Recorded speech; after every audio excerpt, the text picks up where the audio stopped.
моих братьев благослови наши руки. Мы в поисках больших денег, мы в деле круглые сутки. Благослови That radio show, man, they everywhere. благослови моих братьев. All right, y'all, we're tuning in for another episode of Bank That Radio Show, and I got another interview being brought via Zoom. I have Rae, who is, first of all, he does a lot of things. She's a singer, songwriter, performer, business person, author, and I also see on your Instagram, you have professional butterfly. What is professional butterfly? Well, hello, and thank you so much for having me. Welcome. And yes, I do like to call myself a professional butterfly. It just kind of comes from my story. I love to share my story and how I went from it being in the egg to being a beautiful butterfly, and all that means through my mental health journey and my illnesses and just different things that I've been through in life. So yeah, I just love to say I'm a professional butterfly, and it resonates. I like that. It's something different that, I'm not accustomed to seeing. So I imagine there's like a lot of other people who are creatives and artists. You started at a young age. When did you know that you wanted to do this as a profession? Yeah, as a profession, I would maybe say I was 8 or 9. A lady came to my grandmother's church, and she was a very well-known gospel singer who had done things with BET and different things in the industry. And she came and she heard me sing for one of our Christmas programs, and she kind of took me under her wing, and I kind of got to watch her perform and like do what she was doing. And I was like, I want to do that. That's what I want to do. And I had always had this gift, but she was really the one who nurtured it. So yeah, that's kind of where that started. Okay. You can plan on sitting there looking at the website. So I know I was going through one. First of all, I love the voice. Thank you. And I love the fact that so I've been speaking with artists since 2005 in a professional manner. So it's almost 20 years, 2 more years. Wow. Congratulations. Yeah, I'm just, to sit there and think about it like that, I'm like, that's a huge accomplishment. And I deal with a lot of primarily independent artists. And the thing I like about yourself is that when I was looking at your videos, going through your music, first it sounds good and you're fabulous, but also your videos, like, they're not the same typical video where, you're just doing this and doing that. You can tell there's a thought process behind them and what you put into it. And then the fact that you perform with a band as well. Yes, thank you. I appreciate that. Oh, you're welcome. So what made you want to take it to the level? Because I'm like, it could be easy for you to like perform over tracks and stuff, but like performing with a band and taking it as serious as you do, what was that switch for you? Yeah, so I've always loved live music, and that's where my training comes from. It comes from everything live, singing live. I was trained in a art school, so that was all we did was live performance. So you got to actually during different festivals that they would have, I actually got to perform my music and write with a band and use live musicians. So I've always had that piece for me.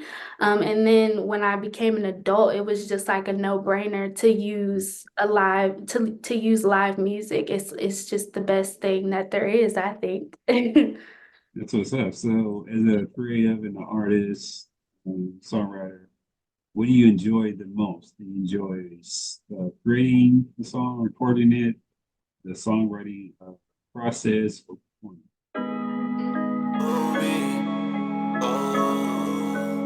Tell me why they sleeping on me,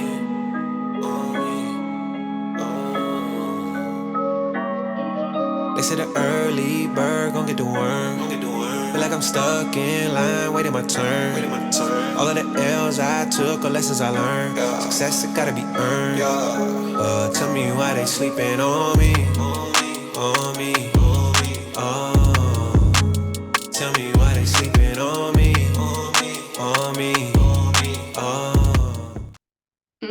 Definitely performing, I would say. Because that's kind of the end stage almost where like everything just comes together, like your whole vision comes together.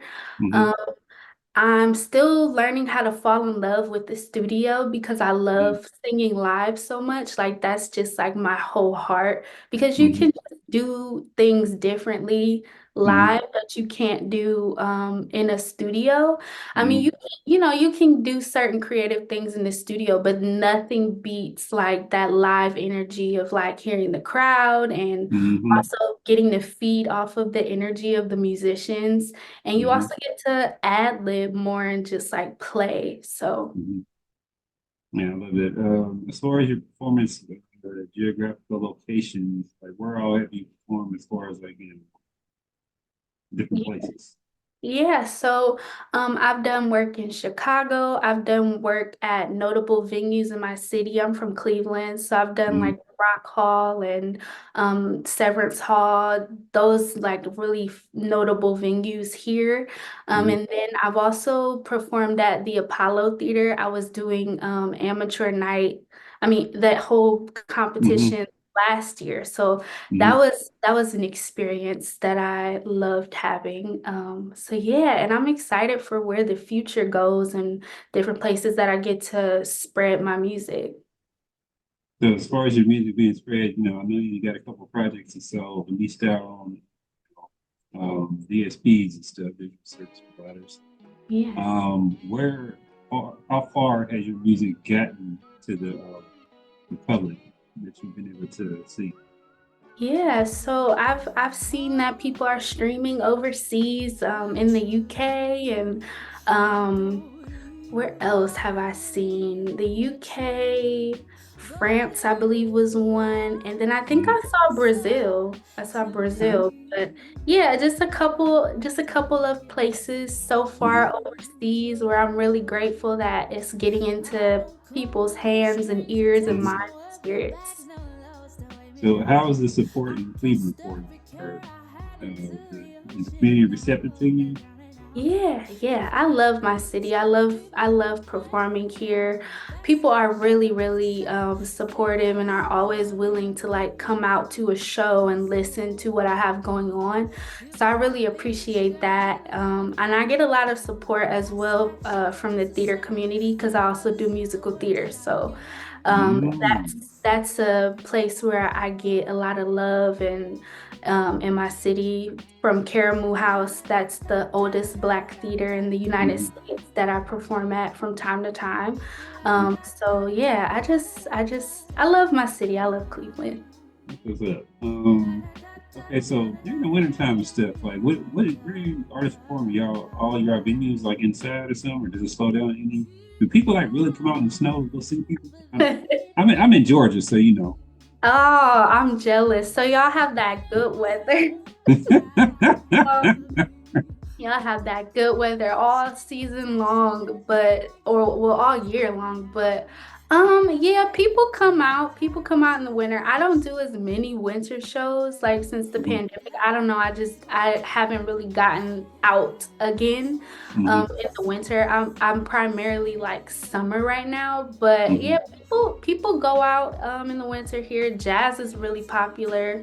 Mhm. Um in the winter in Mhm. Cleveland, I would say. And that's a Mhm. genre that I do heavy. So before the pandemic, I was doing a lot of jazz clubs and Mhm. smaller venues during the Mhm. winter time. So So I imagine you're an independent artist and you manage a lot of stuff yourself and do a lot of things yourself, right? yeah, for sure, for sure. So, as an artist, how do you balance them? So, if you slow down a little bit as far as performances during the winter, what do you do to make up for that time? That way, you can keep yourself moving and keep elevating your career.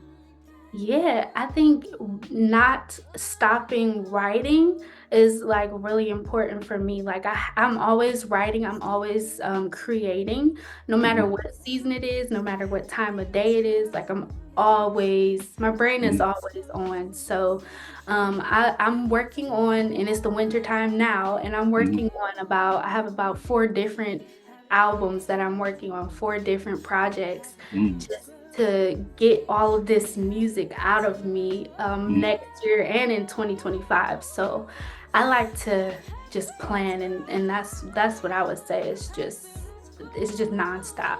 Have you ever experienced writer's block? Oh Some yes. type of creative block? What did you do to get yourself out of that? Oh my goodness. I like to meditate Yeah. morning, noon, and night. So I believe that if something isn't coming to me, it's because it hasn't been downloaded yet and I'm Mhm. not supposed to receive it yet. So I kind of just like take space from it and just say, all right, well, when it comes to me, it'll come to me. And Mhm. even if I forget something, if I forget to write something down, I'm like, okay, it's gonna come back to me eventually. It might not be Mhm. today, but it'll Mhm. come back to me. And then it always does, in some form. I get Mhm. reminded of it and then I'll remember. Um, so, so yeah, I like to just even set intentions before I write to just say like, all right, my intention today is to write this type of song or that type of Mhm. song or this vibe or whatever and just roll with it. Okay. Yeah. So going through the industry and stuff, because as you put yourself out there, you're professional to me, especially the way that you do the things that you do. What are some of the pitfalls that you've had to overcome or the hurdles that you've had to come being an independent artist? Yeah, I would say learning how to promote myself in an effective way, Mhm. because we can get kind of caught up with doing what looks right is different Mhm. from doing what you should be doing or what works, I guess. Mhm. So just making sure I'm not kind of like following any bandwagons of things that might work for other people is just because it worked for them doesn't mean it'll work for me. So just Mhm. finding what works for me and doing those things to stay Mhm. focused has been like really important and had a bigger impact than just throwing Mhm. stuff at a wall and hoping it'll stick. So what was something that you did that like works for you? Um, I would say, um, hmm, what's been the biggest thing?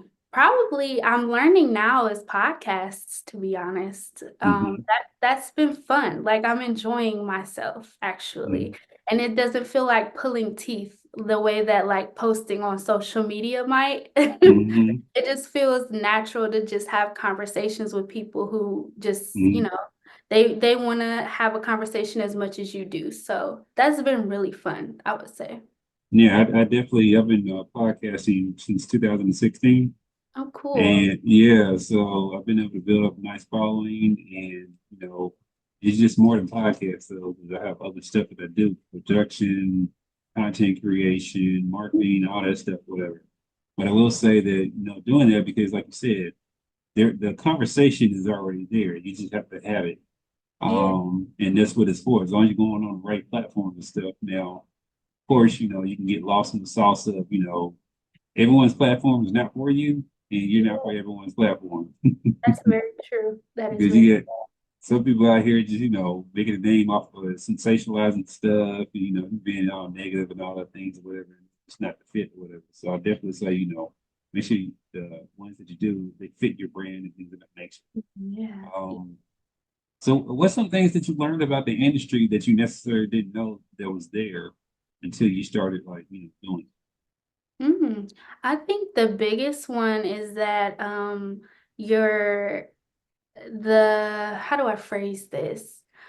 It's not to say that like your family and friends don't support you, it? Hmm. but those are not your fans. That is Hmm. not your audience. Hmm. So the people that you went to school with are not your audience. So kind of the thing that I've learned is to find my audience, find my people, who are the people who support me and who really care about what I'm doing, Hmm. who will listen not because they're related to me or because they already know me, but because they really care about like what I have to say.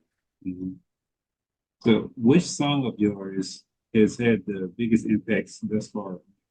Yeah, it's a battle between euphoria and Hmm. self-care, and for different reasons. Euphoria is like I described it as orange juice. Like it's like the morning vibe, the good Hmm. vibe.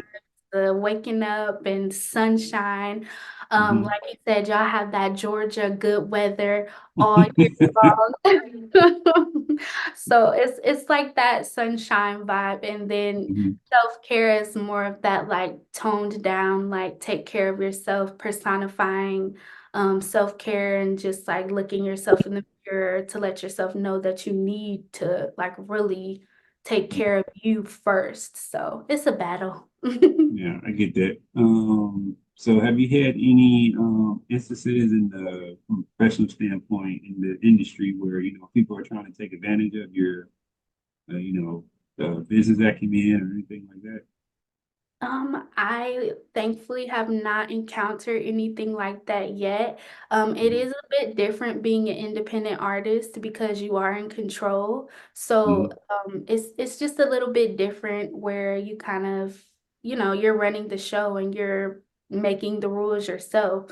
Hmm. And then because I'm already in that business mindset, it's kind Hmm. of just like, well, I have to just, take control of what's gonna work for me. Like I Hmm. just mentioned, like, just learning what works for me. So luckily I haven't encountered that though.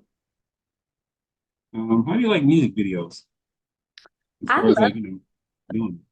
Yeah, I love them. I love them. I'm a creative, so I my second album, Metamorphosis, I have a visual album version where every song has a music video. Hmm. So, and I shot, produced, Hmm. I did everything myself during the pandemic. So I'm behind the camera and in front of the camera, however that works. Wow. Hmm. And I edited it myself. So it's like I love music videos though. I grew up with, in that MTV era. So I think Hmm. they're important for storytelling and branding and different things like Hmm. that. I love a good music video. That's what's up. I love that. So then how do you balance, between what you want to do creatively and what you have to do for your career? Mm, I think it kind of comes down to, for me, where I see myself. I guess you could call it a 5-year plan or a 10-year plan or whatever, but I guess it Hmm. kind of just comes down to doing things that are going to get me there. So I kind of just try to filter out, okay, is this going to get me my EGOT? And if it's not going Hmm. to get me my EGOT, I don't care. Hmm. So I'm kind of in that mindset of just like, if it's not going to get me where I want to be in 10 years, then I'm not going to do it. So, Definitely get that. Your name. How did you come up with the name? well, my name is Raven, and then people call me Ray. So, Hmm. Raven Ray. That's how that came about. And then I like to joke that Raven Ray and Raven Ray are three different people. So, I love it. totally depends on what day it is and who Uh, you're getting. if you could change one thing about the industry and you had the power to, what would you change? Mm. I would go back to that mystery being a requirement. Like, I don't want to Hmm. know everything about these people's lives, like in that way. I Hmm. think the mystique and the mystery that like worked in the 90s was really Hmm. like powerful. And I kind of wish we could get back to that in some degree. However, Hmm. I know it's probably never gonna happen because of reality TV and Hmm. different things like that. But that Hmm. mystery was something else. Yeah. Yeah, I definitely understand that and agree with that. Mhm. So you see how the industry is, social media, all that stuff, how people put on platforms and things of that nature. Uh, where do you see like, music industry going in the next, 10 years or so? What do you Mm, envision? I hope it gets to a place of positivity in some way, I guess, if that Hmm. makes sense. Like, I really hope that in Black and Brown communities, we can kind of Hmm. look at the content we're putting out Hmm. and kind of saying, like, is this conducive and positive for our community? Like, because it doesn't, it I don't think it should be because we care about what other people think about us so much, but what we Hmm. think about ourselves and the pride Hmm. that we have for ourselves. Hmm. So kind of just hoping that we maybe make a full circle or some type of pride comes back into us as a society of Hmm. what we're really putting out and the stuff that like we're putting on our screens for people to consume. Hmm. Definitely understand that. When it comes to your image, right? The branding, the look, all that stuff. I can tell by like going through some of your videos and stuff, you like to for the talent to sell instead of like, first thing people see is like sex appeal and all that. Was that done by choice? Is that part of like an extension of who you are? Yeah, I think it's definitely done by choice. Um, Tori Kelly, who's one of my favorite singers, she has a line in one of her songs that says, God made me sexy and I don't care if only I know. And I Hmm. love that line because it's kind of just Hmm. like, it's just true. And I kind of feel like, if that's your brand and that's what resonates with you, then you should do it. But if it makes you personally uncomfortable, Hmm. to like sell yourself in a certain way, then I just kind of don't feel like it's worth it to be Hmm. doing. But also if it doesn't, like you said, contribute to your brand and your music, then it's kind of just like, well, what are you doing it for anyway? Hmm. So yeah. Okay, so how are you treated by like, because the music industry, independent level, there's a lot of male dominance in it, right? Mhm. Photographers, videographers, directors, producers, things of that nature. Um, are you treated with like, a level of respect as a woman, and the artist just coming into the situation, or do you have to like sometimes like be stern with folks and be like, hey, look, no, I don't want that look, or I'm not going for that. This is what I envision. Respect me as the creative that I am and what I bring to the table. Yeah, I think for me, I kind of have to float on the line of just like being very intentional about how I choose to take up space and how I want things to be perceived. Because I'm not an angry person, I'm not a combative person, I'm not going to ever let anybody take me out of my character. Even when Mm-hmm. I was working in customer service, it's like I don't care that the Black Friday line is out the door and you're Mm-hmm. yelling at me to use a coupon. I'm not going to yell back at you. It's a Mm-hmm. coupon. It's Yeah. not that. So I kind of just approach everything with empathy, and it's kind of just Mm-hmm. like, well, I understand you want to be in control, but at the end of the day, if my name is on it, then it has to be from my brain in some type of way. Like it has to come from my heart and it has to look the way that I want it to look. And, like Mm-hmm. I'm a perfectionist. I'm also a creative. I'm a Virgo. You can Mm-hmm. take that as you will. But we're known for being very, very about our art and very, Mm-hmm. locked in that way. And it's just like I just have to be, in that space. So I don't, yeah. So, what musical goals that you want to accomplish, whether it's writing, singing certain songs for people, if that's what you want to go down, features, collaboration, whatever the case, reaching a certain status? What goals do you have?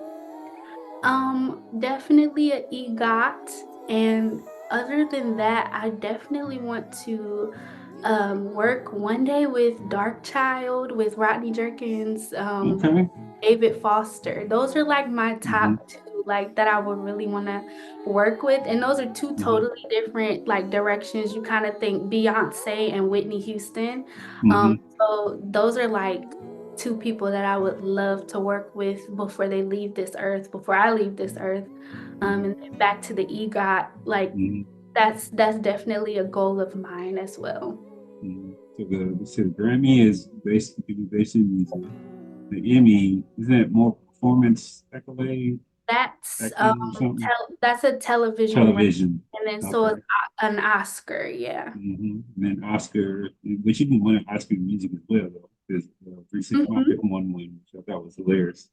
They actually took they took their Oscar on tour and everything within the strip That's club, which was hilarious. And then what a Tony? What is that? That's for theater performance. Broadway. Okay, that's what I was thinking of. Okay. Yeah. So very ambitious, man. That's a lot of different categories you got to be able to dominate to be able to Oh, win that particular year. totally. Um, And not so at mhm, once either, just yeah, like my career is something I hmm definitely see. yeah, Yeah. okay. Um, so like, what steps are you making to like, get to achieve those goals? And what are you doing to put yourself in place for that? Yeah, so I would say I'm like I said, never stopping. The writing is Mm-hmm, definitely constant and just getting my name out there, seeking opportunities that will get me into those rooms. mm-hmm, It's definitely on my list for 2024 and beyond. Just like really starting on that path in a more diligent way outside of being an independent artist. mm-hmm. Um, so yeah, just like really looking for those opportunities next year and beyond. Would you, if presented with the opportunity, would you sign a major label contract or? That's an interesting question. I've thought about that before. I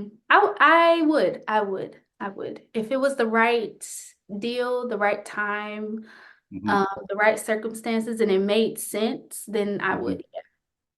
Okay, so as I talk to a lot of artists and stuff like that, I Yeah. like to know like, the business side that they know. So have you been educating yourself about the industry as from a business standpoint? Oh yeah, yes. I know all about that. I know all about how things can go. Let's say that. Um, and I'm also into a lot of conspiracy theories, and I think that those Mhm, are interesting too. So, mhm, I know a lot about that that mhm, side of it. But I think overall, it kind of just comes down to, like you said, educating yourself, knowing how to read a contract, knowing mhm, what different language means and law terms and different things, and then also reaching out if you need help. Like if mhm, you don't know what something means, like you have to kind of get somebody else to go over it and read it with you so mhm, that you understand. So yeah, definitely have been educating myself to learn more about the business and mhm, different things like that. And also kind of as an independent artist, learning that, there's other ways to make money other than streaming and mhm. touring and different things like that. So it's Okay, definitely so name two other ways to make money that artists don't typically think about as independent artists. Yeah, so one is definitely sync licensing.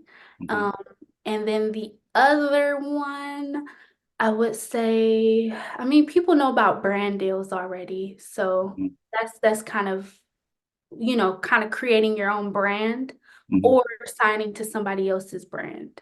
mhm. You're getting paid out of that and everything. So have you successfully landed sync licensing deals? I have not yet, but I'm excited for next year. I'm really excited. So, Well, the great thing is I have someone that I interviewed not too long ago where she actually has placed 200 songs. that's inspiring. Yeah, yeah. So I can link y'all together. Oh, sure. And I would love that. That's yeah, inspiring just to hear yeah. about that. Yeah. Then she also guarantees the work too.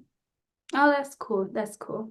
Yeah, so I think that was pretty dope of her to be able to do that. I haven't even put that interview out yet, but it will be put out. It'll come out a little bit before yours. Cool. Okay, so What uh what don't you like about the business side of the music industry? Mm, I think I would say the greed and the shade. Mm-hmm. Yeah, Mm-hmm. that's really what I would say is um it's a business. It's business. Mm-hmm. And that's something that I've learned, it sounds like it's obvious, like it's called the music business. It sounds Mm-hmm. obvious, but it's really not when you're a creative and you grow up seeing people like we grew up seeing Beyonce and Usher and Whitney and Michael and all of these Mm-hmm. big names of people, but we don't really understand the business behind what got them to where they are. Mm-hmm. So it's kind of just like, I would say within the industry, if you look at those specific figures, like, Mm-hmm. it took different levels of things for the people behind them to get them where they, eventually blew up to be. But going back to what I first said about the greed, I would say that's like the biggest thing is like, I don't know, it sometimes they can kind of make it seem like there's not enough for everyone, or that, Mm-hmm. the table isn't big enough for everyone to sit at it, and there's only Mm-hmm. like one seat at the table. So sometimes it can kind of appear that way Mm-hmm. depending on what label you're looking at. So when you decided to start putting yourself out there like an artist, you had your network of people that knew this. What was your reaction to that? Was it cheering you on? Or was it like, I don't know if you should do that or whatever? Because I've been getting like a lot of different mixed results as far as their Um, experiences. yeah, it was actually interesting. It was a mixture of both, and it was kind of only a mixture of both, I think, because I started out singing in the church, Mm-hmm. and then I kind of transferred to secular music. So Mm-hmm. it was kind of like for a while, when I was a teenager, actually, it was kind of like, I don't see why she's doing secular music. Like, Mm-hmm. why can't she just do gospel? Why does she have to? It was Mm-hmm. a lot of that energy. So that was interesting. But then eventually, I think people kind of just learned like, oh, it's Raven. She's gonna do her own thing. And Mm-hmm. I've always been that way. I've always been very open about the fact that like Mm-hmm. I'm gonna do what inspires me, whatever Mm-hmm. that looks like. I'm gonna do that. So. Okay, so like I said earlier, you put out a couple projects. Can you give us like, a summary of like what does it really take financially to put out a project like that on an independent label and to like, start to build momentum? Because I think these type of things aren't discussed like they should be, and Mhm. that aspiring artists, recording artists don't necessarily have a game plan in place to be able to Yeah. do such things. Yeah. I think I would definitely say that starting out is very important to do your research because you can throw a lot of money at something when you don't know what you're doing. But Mm-hmm. if you do more of your research, you might find that you're able to do things yourself. Mm-hmm. My first three albums that I have out are all self-produced. Mm-hmm. I mixed and mastered them all, whether they sound Mm-hmm. how I wanted them to. Is another story, but I learned how to do that. So now moving forward, for my fourth, fifth, sixth album, I know that I'll be able to do it in a better way. Like it'll only improve from there. And we all have to start somewhere. But when I first started putting out my music, I was 19. I didn't have $10,000 to go to a studio and, Mm-hmm. spend that on a project. So I made that in my closet. I made Mm-hmm. those songs in my closet in my bedroom, and I recorded them with a foam mattress panel for Mm-hmm. my treatment. And Mm-hmm. I was singing into my iPhone. Like that's how I recorded my Mm-hmm. first album. And I then learned how to edit it so it could sound like something. And then Mm-hmm. my second album, it got stronger. I did that one in my bedroom too, but I was able to upgrade my mic and I was able Mm-hmm. to learn a little bit more about mixing and mastering Mm-hmm. and sampling and doing different things like that. So it was all research though. You kind of find you find ways to do things effectively when you don't have a budget. And it's kind of Mm-hmm. just comes down to, well, do you want to put the music out or do you want to wait 10 years until you have the money to do it? Mm-hmm. So Yeah, I definitely get that. So how many albums do you think, what I'm saying, you would probably record over the course of your career? over the course of my career, Mm-hmm. um, I don't know. And that's what's it kind of excites me actually because I kind Mm-hmm. of want to see how much I can do Mm-hmm. that is different. Like I've never put myself in a box genre-wise. So Hmm. I'm very interested in exploring music however it comes to me.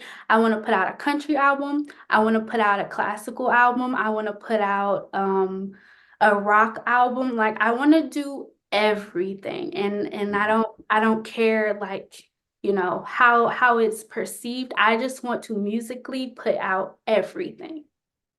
Okay, I definitely get that. Yeah. And I understand it because your creativity has no limitations. It's just that from a Yeah. business standpoint, they have to put stuff in boxes or whatever, because then people wouldn't be able to find things if it wasn't like categorized. So I Mm-hmm. get it. Do you think music is like a stepping stone for other bigger things for you as well, or do you think you'll stay in the vein of music, acting? I think music is the centerpiece of everything I do. Mm-hmm. So I'm also a business owner and I integrate my music into that. I'm also like we discussed, I'm an author. I integrated Mm-hmm. my music into that. Mm-hmm. So it's kind of just like the corner, I mean the middle of everything that I do. But I'm also very heavy into entrepreneurship. So it'll kind of take a place where it's like I'm performing in my restaurants and my Mm-hmm. music is playing in my restaurants. It'll just live Mm-hmm. and breathe in that kind of way. Mm-hmm. But it'll always be there no matter what I'm doing. So on that, what inspired you to create the book and put it out? Yeah, so I got inspired from my second album, Mm-hmm. Metamorphosis, and the book is called Butterfly Language. Mm-hmm. So it tells like my caterpillar to butterfly transformation story. So I start out talking about how, the butterfly's life cycle, it starts in the egg, and then you Mm-hmm. eventually get to be the butterfly. So I just take the reader through that whole like journey. And then Mm-hmm. I integrate my music, I integrate my poetry, lessons, and activities that people can do. And then the book is also interactive, so the reader can scan a QR code that takes them to the song, and so they can listen while they're reading.